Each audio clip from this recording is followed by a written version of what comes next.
da nossa leitura do Evangelho. Então, isso faz em nós e frutifica em nós o coração humilde e santo. Então, nós temos essa infalível segurança no sangue e na justiça de Cristo. No terceiro ponto, nós falamos que existem meios. Nós citamos que para nós termos esse relacionamento com essa doutrina, vamos dizer assim, nós precisamos fazer um bom uso dos meios. Leitura bíblica, oração, comunhão com os irmãos, tudo isso, um bom uso dos meios vão fazer em nós os frutos que também são essa segurança. Então, nós não podemos negligenciar esses meios. Nós não podemos abandonar o ensino da palavra, da oração. É de estudar as Escrituras, é de meditar nelas, é de orar, é de estar com os irmãos, é de adorar a Deus. A vida cristã, como a Bíblia prescreve, vai nos conduzir a essa segurança do salvo. Nós precisamos fazer esse bom uso. Então, lembrem-se, eu até destaquei na última aula, Hebreus 6:11.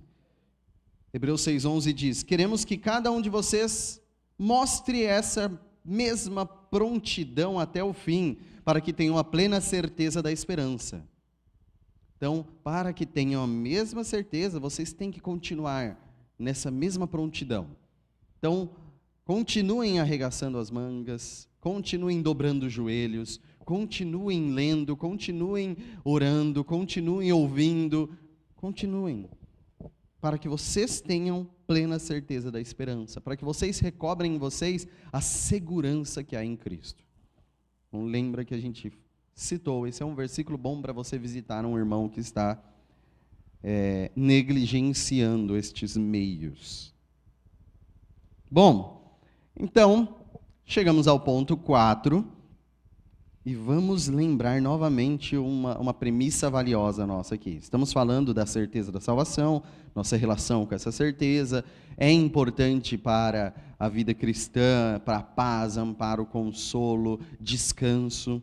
E nós precisamos separar salvação de a nossa percepção, a nossa segurança nesta salvação, a nossa certeza nessa salvação. E aí a pergunta, se eu, por bom uso dos meios, por graça de Deus, eu alcançar essa segurança, essa certeza da minha salvação, eu posso, em algum momento da minha vida, abalar ou perder essa certeza? 3 cabeças dizendo sim, 4, 5. Então, posso perder a segurança da salvação em determinado momento da minha vida? Não perder a salvação, tá? Posso perder a segurança da salvação?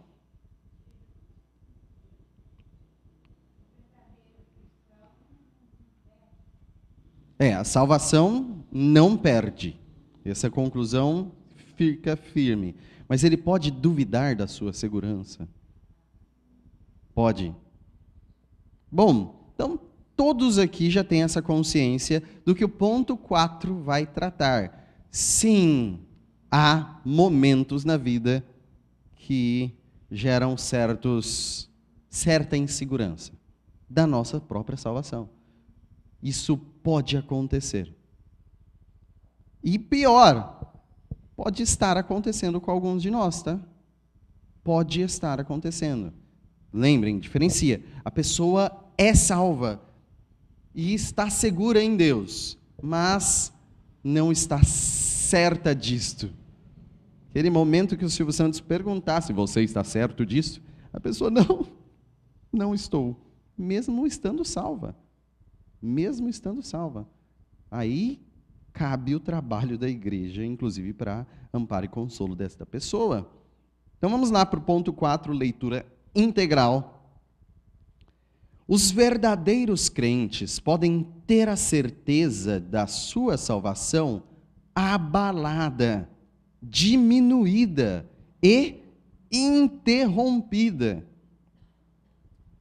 E isso de diversas maneiras, por negligência da preservação, negligência na preservação da mesma, caindo em algum pecado especial que fira a consciência e entristeça o Espírito Santo, por cederem a alguma tentação súbita ou veemente, por Deus retirar sobre eles a luz da sua presença, permitindo que mesmo os que o temem caminhem em trevas e não tenham luz. Contudo, eles nunca ficam destituídos da semente de Deus e da vida da fé, daquele amor a Cristo e aos irmãos, daquela sinceridade de coração e consciência do dever. É a partir dessas graças, pela operação do Espírito, que a certeza da salvação, no devido tempo, pode ser revivificada. Revivificada. E, mediante elas, os crentes são preservados para não caírem em um desespero total. Bom, então nós temos recobradas aí, a gente já está citando a importância dos meios, a importância da vida cristã e a importância do arrependimento em si. Por quê? Não só nós precisamos sempre usar esses meios para nos fortalecer, precisamos admitir a nossa fraqueza. Não, eu não preciso da igreja, eu não preciso ler a Bíblia, eu já li tanto. Eu não preciso orar, sabe? Eu sou forte sem isso. Se a gente toma essa postura, o caminho tortuoso já está garantido. Então, nós precisamos dos meios para fortalecimento. Mas, ainda que não estou usando corretamente os meios, nós podemos cair. Nós podemos cair. Precisamos tomar cuidado para não cair. Precisamos lutar contra o pecado. Mas podemos cair. Podemos. E aí cabe o arrependimento e todas as providências para quem cai.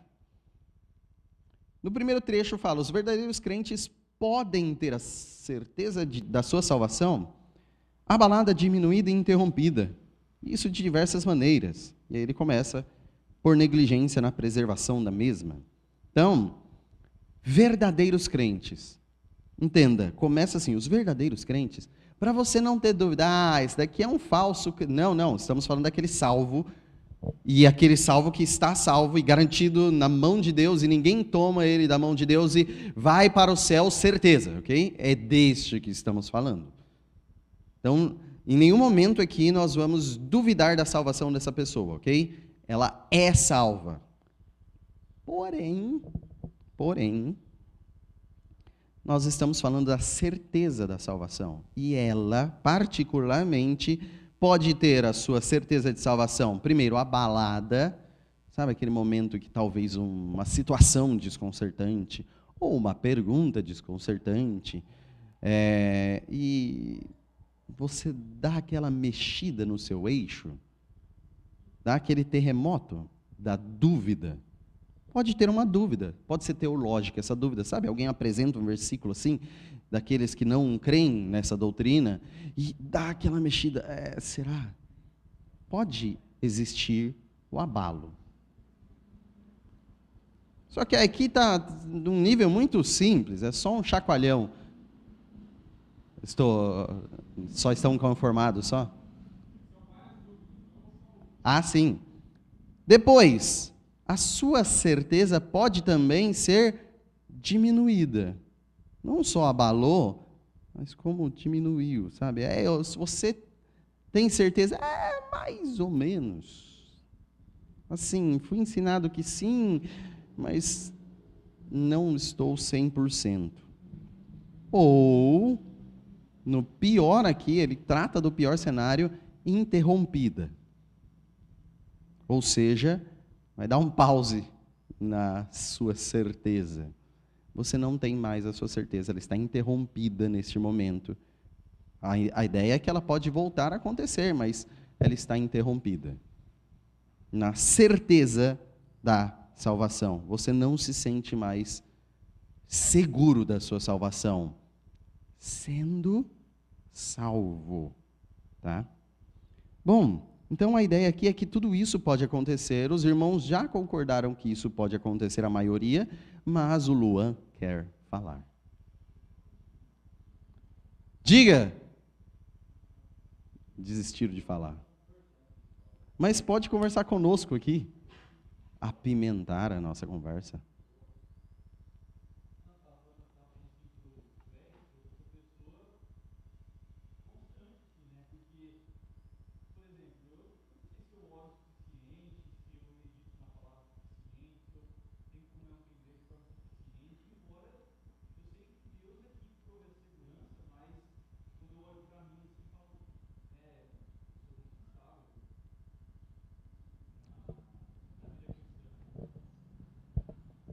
Assim, é que teologicamente, vamos fazer uma distinção.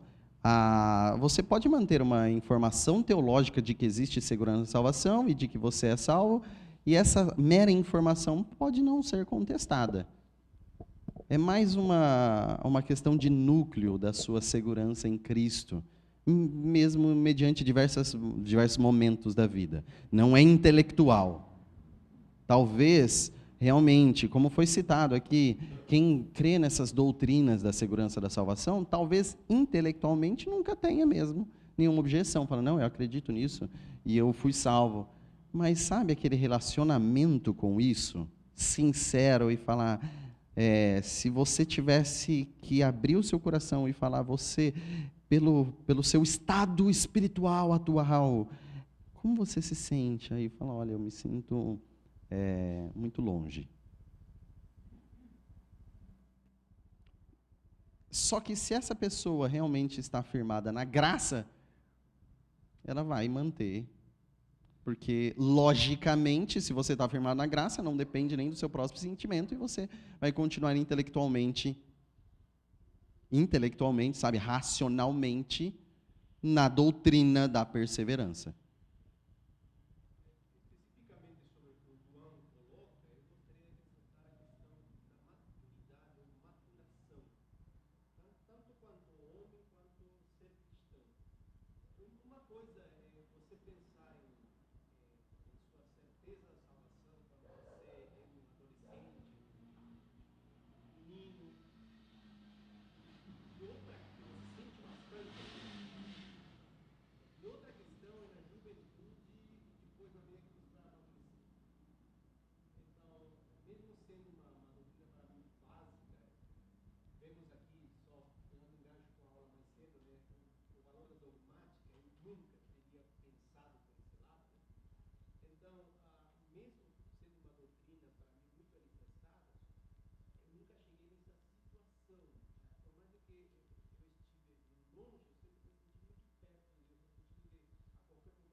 Sim, mas deixa eu só já falar que a gente já leu tudo, então não é nenhum spoiler.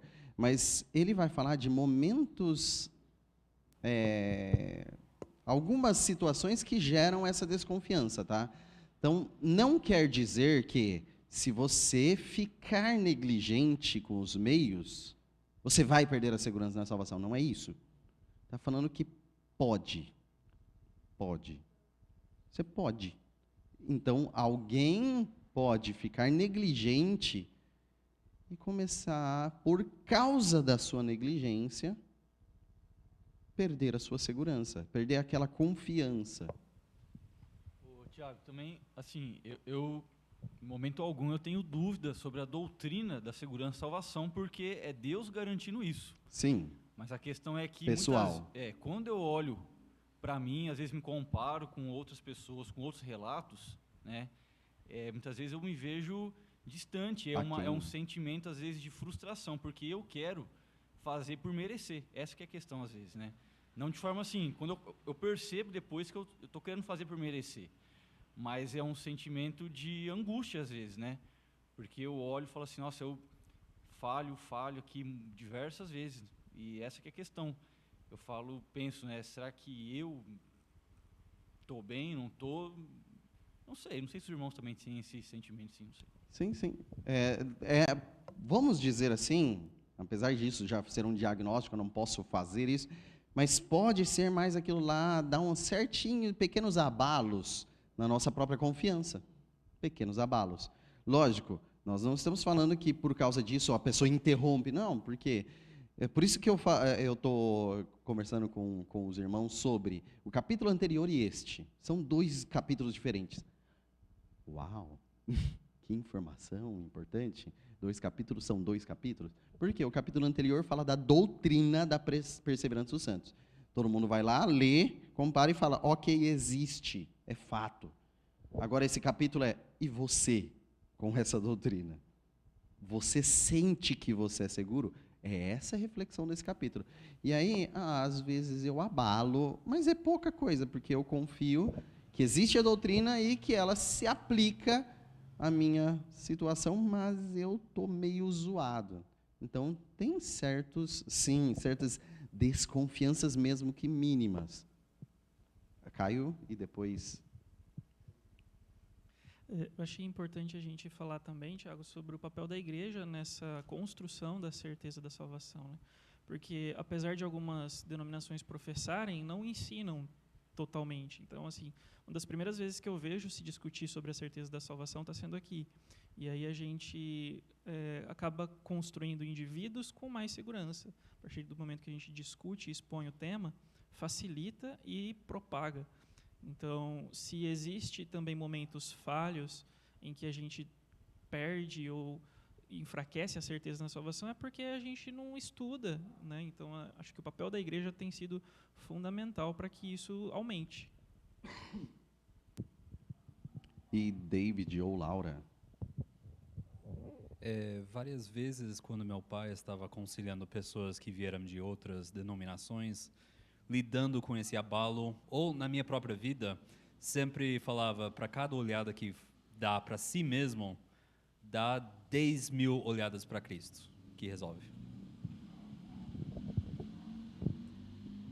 Precisamos, e por isso, até pegando o gancho de sempre falarmos sobre isso e olharmos para Cristo,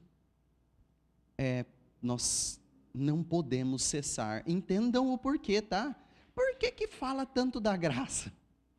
Não podemos cessar de falar sobre a graça, falar sobre a cruz, falar do Evangelho, falar de Cristo. Não é só para o primeiro momento de conversão, é para a vida cristã. A nossa segurança está só em Cristo, na cruz, na graça de Cristo. Não é pelos nossos méritos, e vamos professar isso para que a gente, quando olhar para nós mesmos e vermos as nossas falhas, falar, esse Evangelho é de salvação para a gente falha. Para a gente falha. Então, é necessário, tá? Sempre falarmos disso. Agora, como pode acontecer? Esse é um momento. Vamos pegar aqui. Como isso pode acontecer? Se o cristão está lá, salvo, como que ele pode perder essa consciência da segurança da salvação dele, da graça? Primeiro, que já foi citado aqui nesse primeiro trechinho, por negligência na preservação. Sim, pode ir. Em Salmo 51? Sim, exatamente isso que ele havia sentido e expressou lá. E nós vamos até ler aqui no 2, no ponto 2, a gente vai até ler, não ponto 2, né, é 14 aqui no trechinho 14. Sim, ele sentiu isso. Não sabemos a extensão, né, mas ele sentiu exatamente isso. Então, dá para acontecer também conosco. Aconteceu com Davi. Aconteceu com vários que estão citados na Bíblia, que são exemplos de fé para nós. Então, pode acontecer conosco. Pode acontecer. Então, nessa negligência é não utilização dos meios, ou má utilização dos meios mesmo. Você ignorar. Lembra que a gente disse que esses pontos são das melhores propagandas da IBD possível. Mas não só da IBD. Então, do seu devocional em casa, da sua leitura bíblica, da sua união com os outros irmãos, da sua oração, de todos esses meios, tudo que você... Se você não busca, não ora, não lê, não está em comunhão, em aprendizado, você está negligenciando o que Deus instituiu para te fortalecer e te beneficiar. E pode ser que esse afastamento traga umas cores cinzas aos seus olhos no que tange às coisas espirituais. Então, não desprezem isso. Não achem que, mas o cristianismo é uma relação, sabe aqui, isso daqui é a maior desculpa, é a pessoa com Deus, e isso é muito subjetivo, então a pessoa não está lendo a Bíblia, não está orando e não está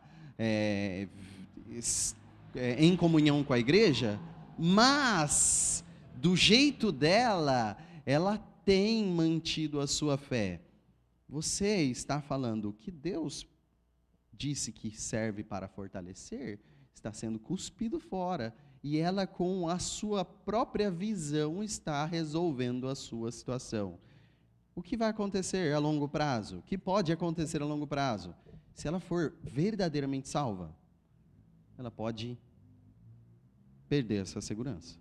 É disso que nós estamos falando. Não pode só isso, tá? Tem outras consequências, mas nesse ponto, ela pode perder a sua segurança, chegar um momento que ela falar, nem sei se existe esse negócio de segurança na salvação. Tiago, eu não sei se vai encaixar no estudo. Eu tenho dois exemplos que eu vejo, foi de Elia e Jó. Eu acho que a nossa salvação está segura em Deus, em Cristo, né? Agora, entre nós, pode existir muita dúvida. Cada um de nós somos diferentes. Então, tem dois exemplos. Elia, né, quando passou por um momento difícil, o que ele fez? Ele esqueceu que Deus estava com ele. E Jó, nos momentos mais difíceis, estava sempre firme com Deus. Então, isso, entre nós, pode acontecer, sim. Né? Sim, não que nós vamos diagnosticar que o deles foi a perder segurança da salvação. Aí a gente tem que olhar pontualmente as falas registradas, mas que eles tiveram um momento terrível de abatimento e desilusão, inclusive espiritual, tiveram. Isso sem dúvida. Muito difícil. E dificuldades, óbvio, todos nós podemos ter. Vamos lá para Cantares. Vamos fazer a leitura? Cantares 5. Eu vou fazer a leitura, os irmãos acompanhem. Cantares 5, 2, 3 e 6. Versículo 2, versículo 3, versículo 6. Então, 2. Eu estava quase dormindo, mas o meu coração estava acordado. Escutem, o meu amado está batendo. Abra-me a porta, minha irmã, minha querida, minha pomba, minha mulher ideal, pois a minha cabeça está encharcada de orvalho, o meu cabelo da umidade da noite. Versículo 3. Já tirei a túnica, terei que vestir-me de novo? Já lavei os pés, terei que sujá-los de novo? E versículo 6. Eu abri, mas o meu amado se fora. O meu amado já havia partido. Quase desmaiei de tristeza. Procurei-o, mas não o encontrei. Eu o chamei, mas ele não respondeu. Que interpretação diferente desses versículos. Mas aqui ele está considerando, vamos abstrair aqui ele está considerando que aquela preguicinha, eu já fiz o necessário, né? Um dia eu já fiz, por que eu vou fazer de novo? Por que eu vou manter fazendo? Aí sai lá fora, meu amado se foi embora, porque eu não fiz as coisas. Então é dessa negligência que ele está pegando esse texto tão subjetivo e falando disso, tá? De que você não toma a providência, e aí depois você começa a perceber ou entender, na sua percepção, de que se passou, foi embora. Jesus se fora de você.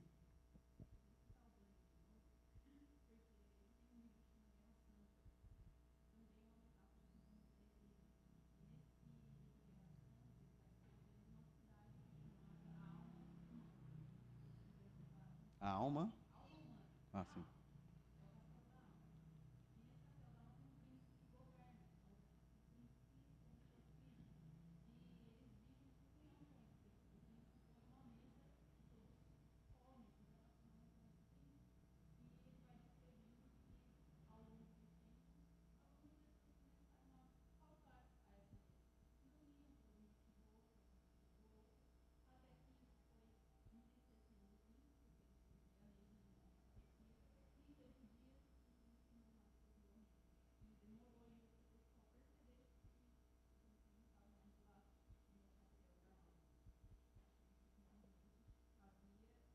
O príncipe.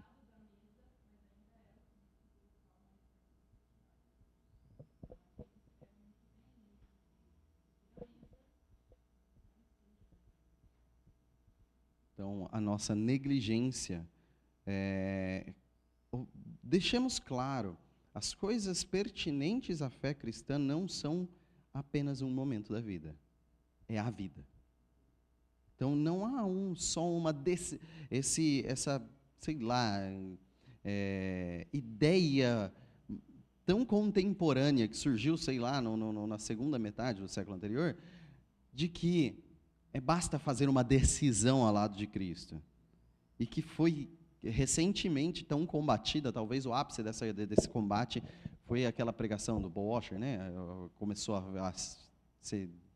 Gente, não é só a porta, mas o caminho também é estreito. Então, não é só uma transformação pontual, não, uma decisão pontual, mas uma transformação que muda o resto da vida. Então, não sejam negligentes com a continuidade do seu cristianismo. Não sejam negligentes com o hoje no seu cristianismo. Não é só aquele momento da sua vida que você, sei lá, ergueu uma mão no banco. Estou falando da sua vida com Cristo. E aí você, que nem essa noiva aqui, fala, eu já fiz uma vez, eu já fiz, não vou. Aí depois percebe, o noivo já foi embora. Então, essa percepção pode existir dentro da cabecinha do salvo, quando ele começa a negligenciar.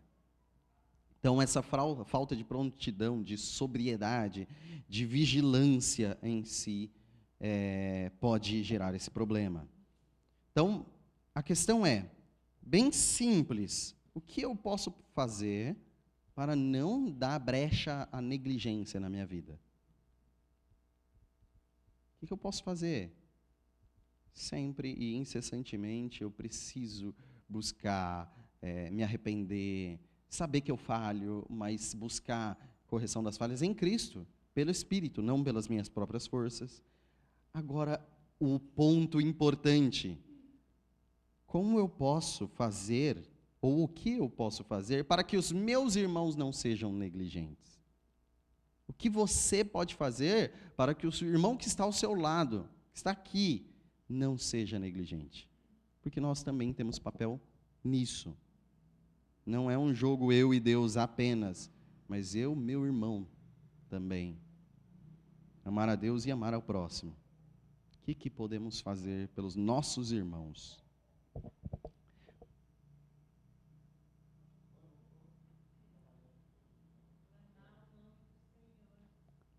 Excelente. Clamar a Deus, orar por eles, sim, acompanhá-los, servi-los. Precisamos fazer também pelos nossos irmãos. Bom,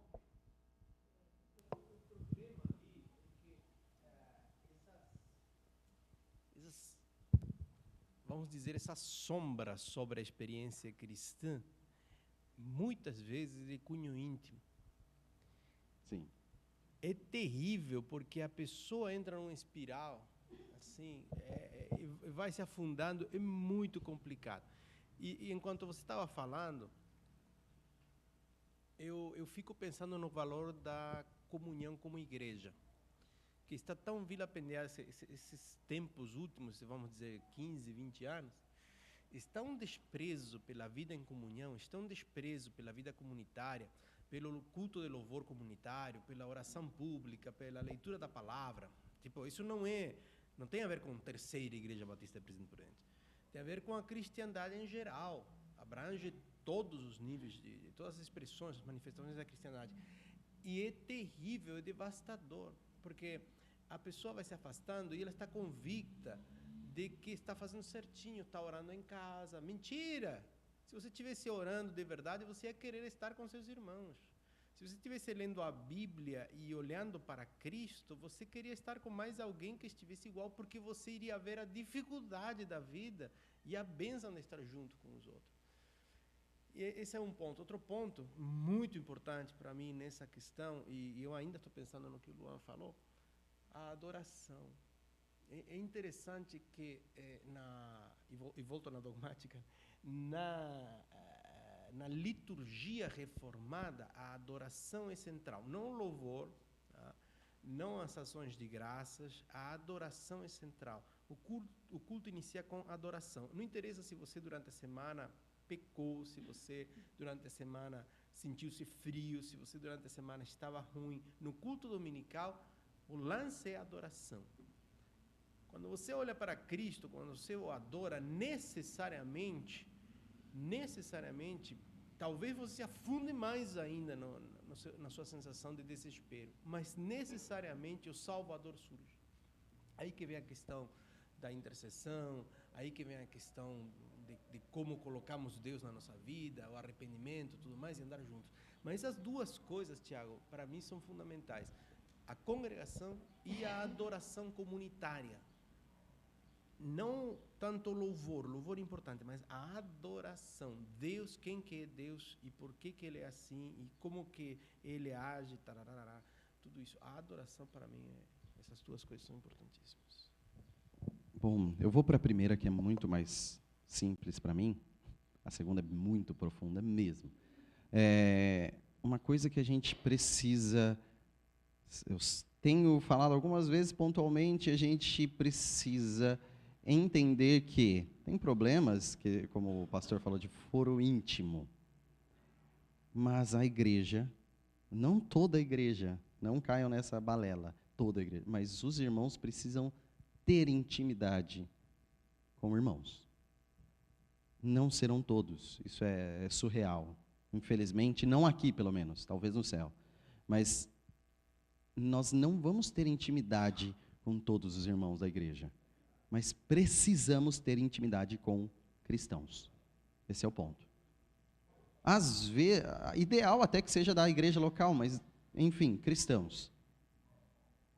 Se eu não abrir a intimidade da minha vida para nenhum irmão, nunca conseguirei ser verdadeiramente tratado. Sempre vai tratar com remédios para outras doenças, vamos dizer assim, porque não está avaliado, diagnosticado adequadamente. Porque você não se abre para algum irmão. E aí, eis o ponto, como que eu vou abrir a minha vida para um irmão? Primeiro, tem que ser de afinidade, e segundo, de sabedoria o suficiente. Porque vocês sabem que simplesmente abrir a vida para alguém pode trazer mais problemas para a sua vida. Então, nós precisamos, nós mesmos, relembrar no nosso cristianismo que nós precisamos ser confiáveis para alguém abrir a sua vida. E abrir a vida é abrir, vocês sabem muito bem, problemas perturbadores às vezes. E você tem que falar assim, bom, eu também sou perturbador. Eu também sou problemático. Eu preciso ouvir e ajudar. Essa pessoa não precisa de mais alguém para acusá-la. Precisa de mais alguém para compartilhar fardos. Agora, é impossível sem intimidade. E intimidade é impossível sem comunhão. Não tem como. Não adianta você chegar aqui no domingo na pessoa e falar, e aí, tá tudo bem? E esperar que, senta aí que eu vou dar minha lista de verdades. Não, vai falar tudo. Tá tudo, horrível tudo, mas ela vai falar tudo. Porque perguntar se está tudo bem não é intimidade. Aí o desafio, como fazer isso na prática, desafio. Como que você vai se aproximar de alguns? Não estou falando que você vai se aproximar de todos e ser íntimo de todos os irmãos da igreja. Bom, além deste cuidado necessário, para que não sejamos negligentes, segunda forma de também perder essa segurança da salvação, caindo em algum pecado especial que fira a consciência e entristeça o Espírito Santo. Ou seja, através do pecado em si. Entendam, nós pecamos sempre. Não adianta falar que não, alguns de nós está sem pecado. Não, a gente peca sempre, a gente deve se arrepender sempre. Mas aqui está falando, inclusive, a palavra especial, ou seja, específico, alguma coisa pontual que gere esse entristecimento do Espírito. Ou seja, pode ser que este pecado em si que seja diretamente ligado ao seu abalo. É isso. Então, um pecado que gere um abalo na sua certeza e segurança. E ele cita no texto Davi em si. Sabemos da história de Davi e o pecado em situação, mas o próprio Davi no Salmo 51 fala sobre a situação da alma dele por causa desse pecado. Então, Salmo 51, 8. Salmo 51, 8. Olha o que Davi diz. Faze-me ouvir de novo júbilo e alegria, e os ossos que esmagaste exultarão. A situação da alma dele, está falando de ossos esmagados que precisam voltar a exultar, voltar à adoração citada pelo pastor. Então, faze-me ouvir de novo júbilo, alegria. Ou seja, ele não tem mais essa alegria na salvação, ele não tem mais esse júbilo e ele precisa ouvir de novo. E ele depende de quem? Do Espírito Santo. Versículo 12. Devolve-me, está falando resgatar novamente, a alegria da tua salvação. Devolve-me a alegria da tua salvação. É aqui que eu falo, é certeza que estamos falando desse tema, porque a irmã Luzia perguntou, sim, ele perdeu a alegria da salvação. Davi. Sim. E o Jales, inclusive, falando na beleza dessa passagem, Jales falou, né, que, eu gravei aquilo, que alegria tenho eu, senão na salvação? Ou seja, se Davi aqui está pedindo para devolver a alegria na salvação, a vida dele estava num momento de falsidade de alegria, de nenhuma verdadeira alegria. E aí ele pede, sustenta-me com o espírito pronto a obedecer, o versículo 14, livra-me da culpa dos crimes de sangue, ó Deus da minha salvação, e a minha língua clamará a tua justiça. Ou seja, ele, por mais que exista salvação ali para ele, ele não tem alegria nisso, ele não tem essa visão completa da segurança na salvação. Então, é também fruto de pecados específicos na vida. Então, dentro desse sentido, ele também cita, por cederem a alguma tentação súbita ou veemente, assim, repentina ou muito forte. E o Salmo 116 também fala disso. Salmo 116, 10 e 11. Eu criei, ainda que tenha dito, estou muito aflito. Em pânico eu disse, ninguém merece confiança. Então, nesse momento que ele falou, não confio em ninguém, coloque-se aqui, inclusive Deus, tá? Em pânico falou, eu não confio em nada, não confio em ninguém. Por causa do pânico que ele sentiu, é possível sim, em alguma tentação, a gente perder a confiança total. Nada é digno de confiança. Nada é garantido. Sabe, vem aquela tentação que o Jales falou de Jó, de Elias, aquela situação difícil. E eles podem, e eu acho fantástico do Salmo isso, que isso é inspirado por Deus. Até o sofrimento do cristão, inspirado por Deus para louvor a Deus. Então, até o pânico do cristão sendo inspiração para louvar a Deus, como o grande solucionador. Por isso que a irmã Ruth fala, é tão lindo. Mesmo que seja uma situação difícil, é lindo ver que na nossa vida, ainda assim, mesmo nos momentos de desesperança, Deus se faz presente. E Salmo 77, 7 e 8, Salmo 77, 7 e 8, irá o Senhor rejeitar-nos para sempre? Jamais tornará a mostrar o seu favor? Desapareceu para sempre o seu amor? Acabou-se a sua promessa? Que segurança na salvação representa esses versículos? O amor de Deus vai se ausentar para sempre? Vai nos rejeitar o Senhor para sempre? Nunca mais vamos ver o favor de Deus? Essa pessoa acabou completamente com a sua segurança na salvação. num momento de desespero, de dor, de aflição, doença em si, nesse contexto. Mas é possível isso até ir para as Escrituras como inspirados pelo Espírito Santo. Salmo 31, versículo 22, Salmo 31, 22 diz: alarmado eu disse, fui excluído da tua presença. Alarmado, se achou excluído da presença de Deus. Contudo, ouviste as minhas súplicas quando clamei a ti por socorro. Incrível que, no momento mais difícil, em que a pessoa percebe que Deus abandonou, ela clama a Deus. A Deus.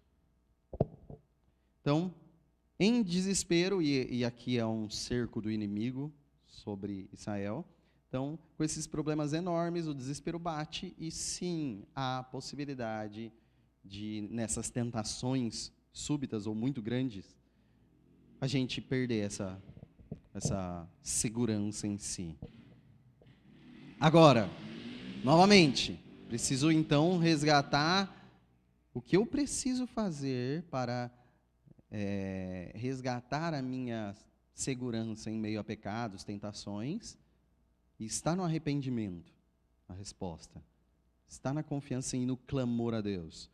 E, novamente, o que eu posso fazer pelo meu irmão que caiu em um pecado ou tentação terrível, o meu irmão, o que eu posso fazer por ele? Então, isso precisa estar na sua mente, porque pode ser, ou realmente esteja acontecendo com o seu irmão e nós não estamos fazendo. Pode ser que esteja acontecendo. Então, vamos entender já e amadurecer na tratativa de irmãos tentados ou caídos para lhes ajudar.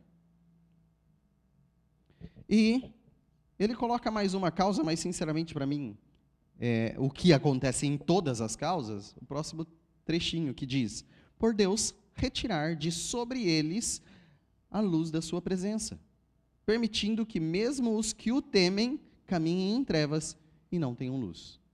Então, pode ser em alguma outra coisa prevista nos anteriores, mas certamente acontece isso nos previstos anteriores também. Deus usa momentos de negligência, pecado ou tentação nossa para nos dar grandes lições e manter o seu propósito. Você continua salvo, mas Deus retira a luz da sua presença, segundo o texto aqui, e nos dá pitadas breves da sua ausência, e acreditem, isso é a pior coisa da existência. Mesmo que seja uma pitada breve, a ausência da luz divina é a pior coisa da nossa existência. Então entendam, Deus permite que cristãos caminhem em trevas por períodos. Eu entendo sim que estão relacionados, evidentemente quando todos os outros, qualquer um acontece, você está num momento de escuridão, concordo.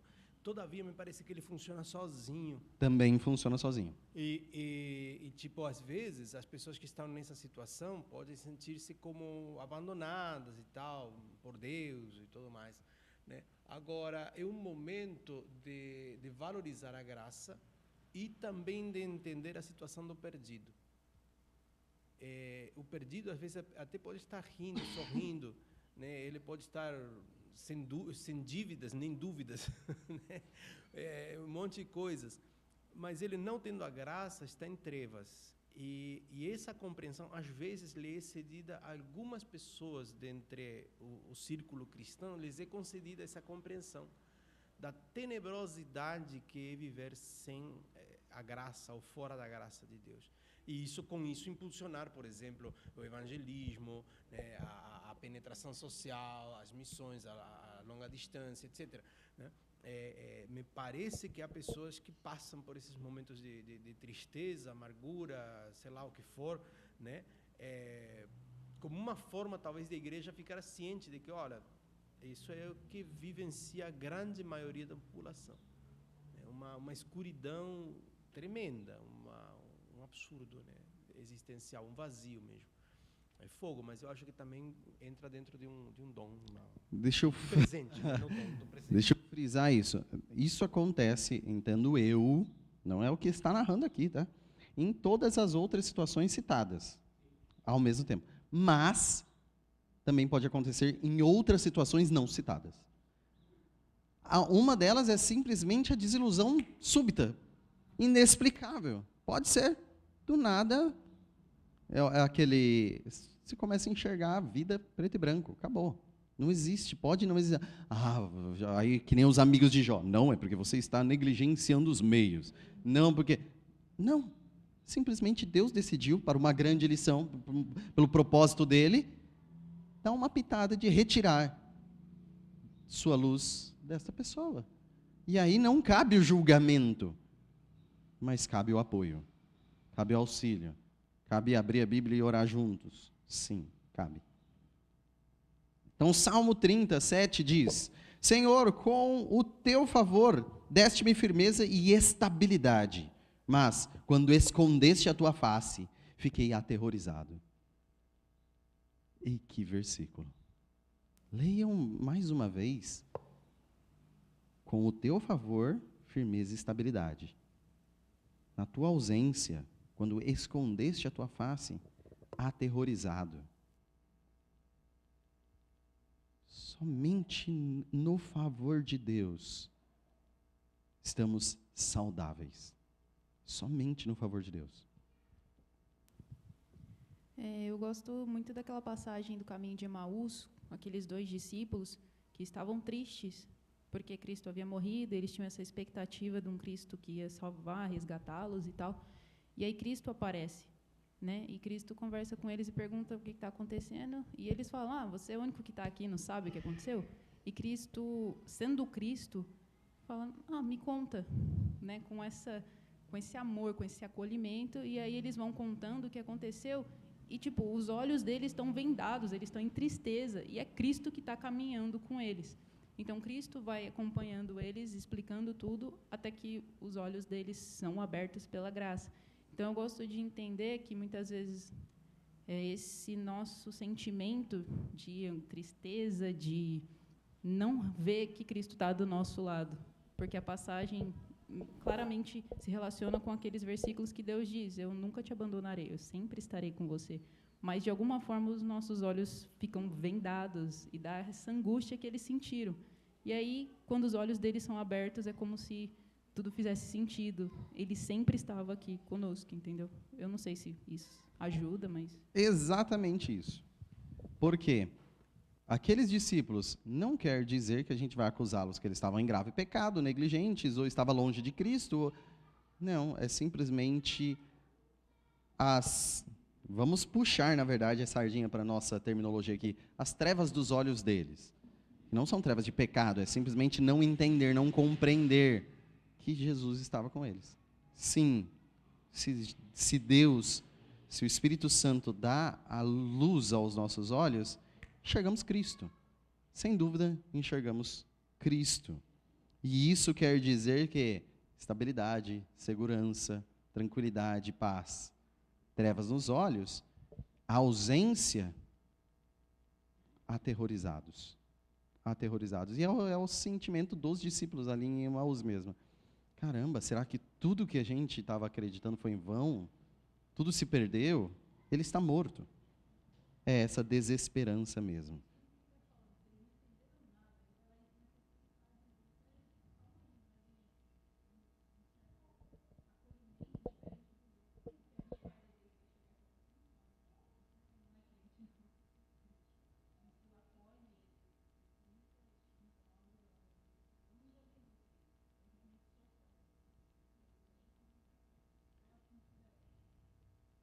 E aí, vamos puxar aqui para o encerramento por causa do horário.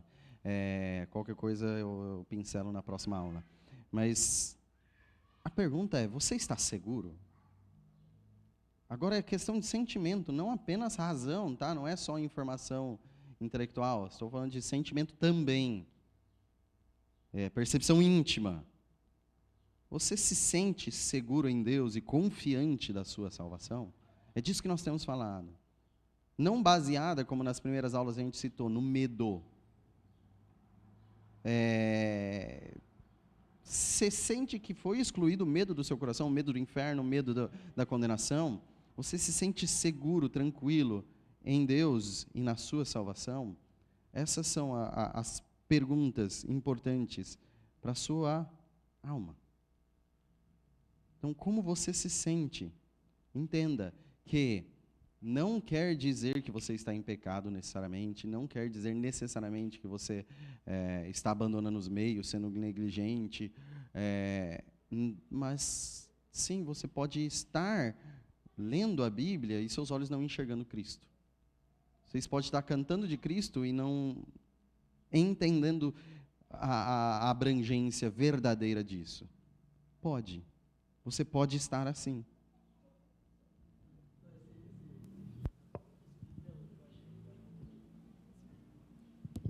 Eu tenho esse vídeo até hoje no celular, né? Mas o que eu achei importância é que a igreja tem para orientar, né? Esse discípulo, como ela falou ali, né, estava junto com Jesus ali, viu tudo. Mas sempre precisa do irmão estar orientando.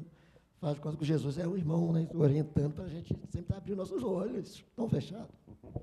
E mesmo, interessante, é que o texto vai continuar aqui, mas mesmo com os olhos sem enxergar a Cristo, queimava o coração. E é isso que ele vai falar depois aqui, vai falar, a semente continua, o amor está lá, está apagado, está lá o amor a Deus e aos irmãos, está lá também essa toda percepção que só o cristão tem, mesmo que em meio a espinhos dolorosos, mas está lá, porque ele continua salvo. Então queima o coração, mas essa pessoa está falando, eu não enxergo Cristo ali, mas queima o coração. Vamos falar disso na próxima aula, mas que os irmãos reflitam nisso, de uma forma bem pessoal e sincera.